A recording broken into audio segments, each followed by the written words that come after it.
Bom dia a todos, professor Matheus aqui que está falando, e essa aula a gente vai começar falando sobre as principais doenças articulares que a gente encontra em pequenos animais. Antes de falar sobre as doenças específicas, vamos falar primeiro sobre as considerações de uma articulação em si, aqui se referindo especificamente à articulação sinovial, e também um pouco sobre as condições gerais que acabam levando de maneira secundária, que acabam chegando, culminando secundariamente, todas as lesões articulares, que é, no caso, falar sobre a degeneração articular, a doença articular degenerativa. Primeiramente, então, dentro da articulação não existe nenhum tipo de vascularização, nem vascularização sanguínea nem linfática, e nem terminações nervosas. Todas as sensações que a gente tem na articulação, elas provêm da cápsula articular, que é quem vai fazer a promoção, inclusive, a formação do líquido sinovial, que fica ali banhando a articulação. Esse líquido é originado diante de uma filtração do sangue que passa por essa membrana sinovial. Nessa membrana vai ter todo o plexo sanguíneo e esse sangue vai ser filtrado, e o que é necessário para poder fazer toda a nutrição da articulação vai ser jogado ali para dentro para banhar toda a superfície ali de cartilagem dos ossos e lubrificar toda essa articulação. E o que vai ter a resposta diante de dores articulares, diante das injúrias também, que vai ter as principais manifestações, vão ser as membranas, no caso aí sinoviais, as membranas dessa cápsula articular, e não o interior propriamente da articulação. Falando agora também sobre essa doença articular degenerativa, ela é uma doença progressiva e não infecciosa das articulações, e que sempre vai acontecer diante das injúrias agudas que acontecem numa articulação ou qualquer outro tipo de doença que leve a algum comprometimento articular.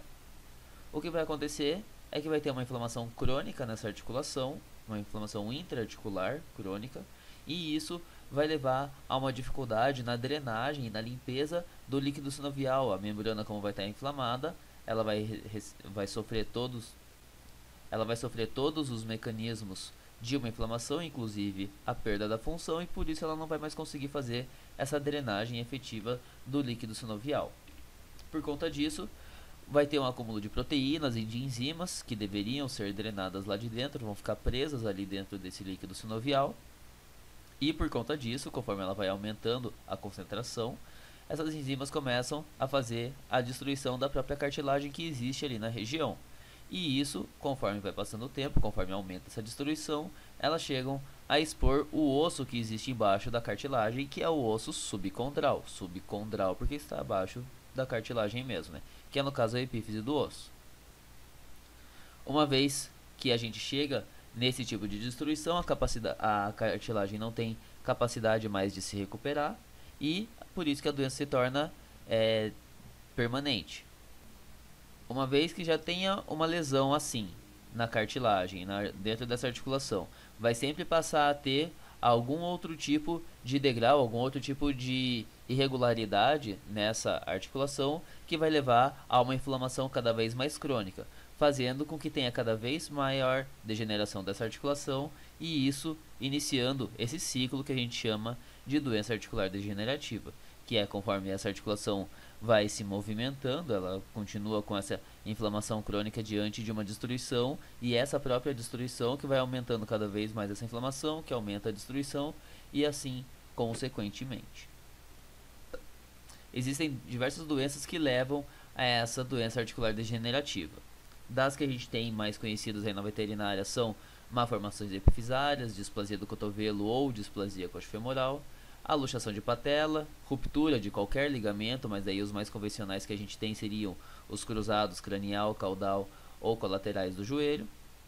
algumas luxações, na verdade todas as luxações traumáticas, algum tipo de desigualdade que o paciente tenha no membro, podendo ser às vezes diante de uma fratura que foi unida erroneamente, ou às vezes por algum tipo de anormalidade desse paciente, mas que vai fazer com que alguma articulação sofra uma carga maior. Alguma não união óssea, justamente porque vai ter o comprometimento a longo prazo das articulações. Deformidades ósseas congênitas, como o rádio curvo, a obesidade, pelo aumento de carga em todas as articulações do corpo, hiperatividade também, osteocondrose, lesões em meniscos, corpos estranhos interarticulares, que até podem acontecer, apesar de não ser muita realidade, artrites de qualquer origem, algumas alterações metabólicas podem levar a alterações também de doença articular degenerativa, a necrose asséptica da cabeça do fêmur, osteomielite, osteoporose,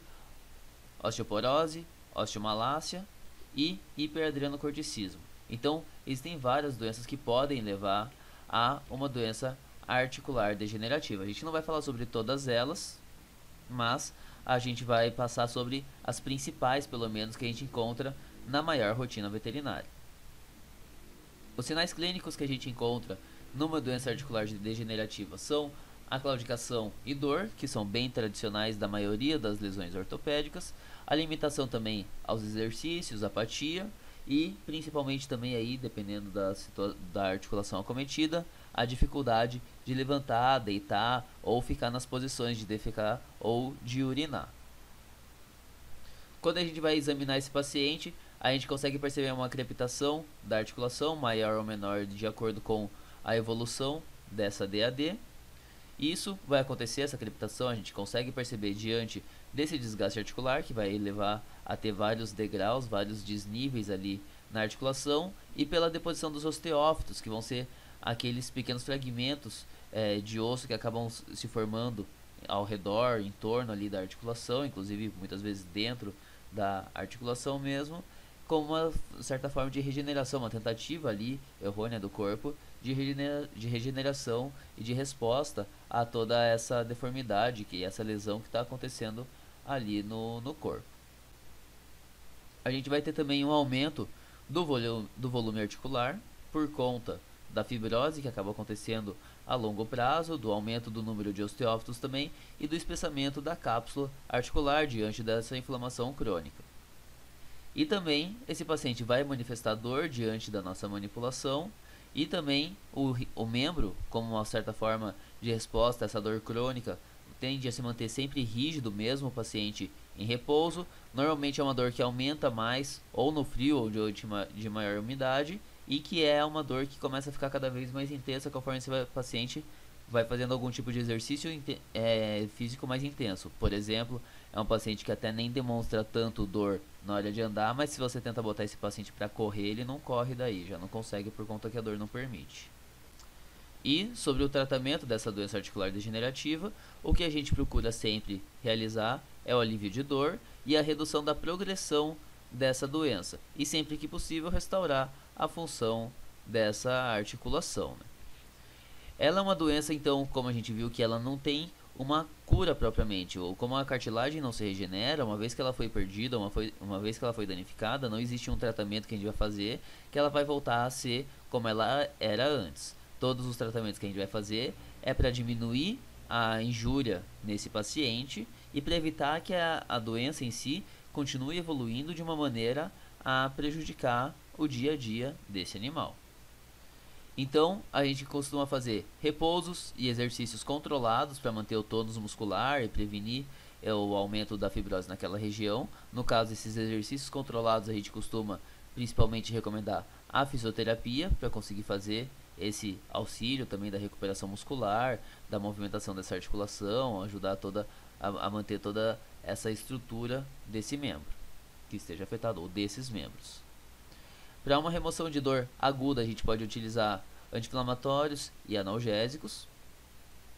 E daí, para reduzir a progressão, tentar diminuir a progressão dessa doença, a gente costuma utilizar alguns condroprotetores, como por exemplo glicosaminoglicanos, condroitina, ácido hialurônico e o UC2, que é a condroitina tipo 2 sintetizada.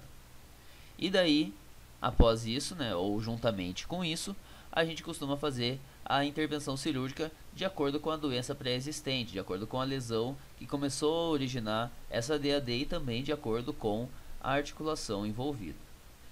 Então, a gente vai falar sobre as principais doenças que acometem os pequenos animais: osteocondrose ou osteocondrite dissecante, a displasia do cotovelo, o rádio curvo, necrose séptica da cabeça do fêmur, a displasia coxofemoral, ruptura do ligamento cruzado cranial e a luxação patelar. Como uma forma de organização para facilitar aqui a divisão do estudo, eu vou encerrar essa aula aqui apenas sobre essa parte da DAD e depois vou disponibilizar as aulas, uma sobre as doenças referentes ao membro torácico, no caso a osteocondrite dissecante, displasia do cotovelo e rádio curvo, e depois outra aula sobre o membro pélvico, falando sobre a necrose séptica da cabeça do fêmur, a displasia, a ruptura do ligamento cruzado e a luxação patelar. Boa tarde a todos e até depois.